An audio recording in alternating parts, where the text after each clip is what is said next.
O sequestro de carbono é o processo pelo qual o dióxido de carbono, CO2, é removido da atmosfera e armazenado em reservatórios naturais ou artificiais por um período prolongado. Esse processo é vital para reduzir a quantidade de CO2 na atmosfera e, assim, mitigar o aquecimento global e as mudanças climáticas associadas a ele.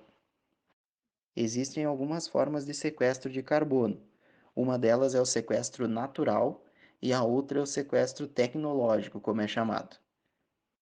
Então, o sequestro de carbono natural refere-se ao processo pelo qual o CO2 é retirado da atmosfera de forma natural, sem intervenção humana direta, e armazenado em reservatórios naturais. Esse processo ocorre principalmente, a gente pode dar exemplo da fotossíntese das plantas, em que as plantas ali, incluindo árvores, arbustos, gramíneas e outras, absorvem o CO2 da atmosfera durante a fotossíntese e usam a energia solar para converter o CO2 em carboidratos. Assim, elas conseguem fazer o armazenamento do carbono, né, que fica na biomassa da planta. Crédito de carbono no Brasil e no mundo. As receitas de crédito de carbono podem gerar 100 bilhões de dólares ao Brasil até 2030, de acordo com um estudo da representação brasileira da Câmara de Comércio Internacional. Estima-se que até 2050 irá movimentar mais de 300 bilhões de dólares. Atualmente, o mercado de crédito de carbono voluntário é o que gera um maior retorno financeiro no nosso país. Segundo um relatório da Fundação Getúlio Vargas, citando o Ecosystem Marketplace, em 2021 o volume de crédito de carbono aumentou 236% se comparado ao ano anterior. Até a próxima década, o Brasil tem potencial para suprir até 37,5% da demanda global do mercado voluntário de crédito de carbono e até 22% da demanda do mercado regulado pela Organização das Nações Unidas, a ONU. Esse potencial econômico foi um dos principais motivos que estimularam a publicação do Decreto 11.075/22 sobre a regulamentação do mercado de crédito de carbono no Brasil, sendo um ponto de partida para que o Brasil tenha um mercado regulamentado até 2025.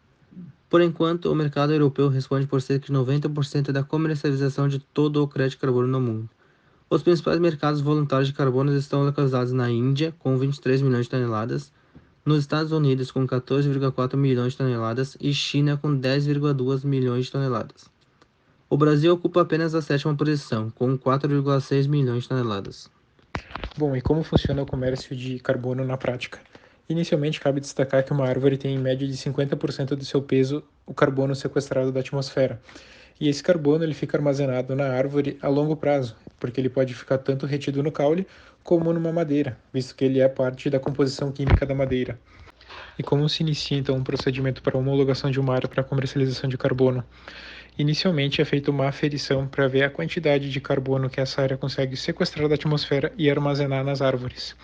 Feito então um projeto de reduções certificadas de emissão.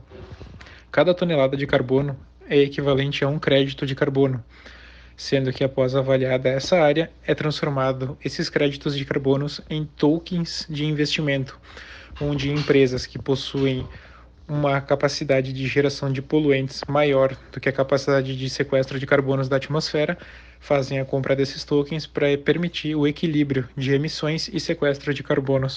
A venda desses tokens pode ser feita, então, diretamente a empresas que poluem e com eles pretendem reduzir os seus efeitos ambientais, como também em bolsas de valores, visto que esses tokens são ativos digitais que podem ser comercializados em bolsas de valores, tanto no Brasil como no exterior.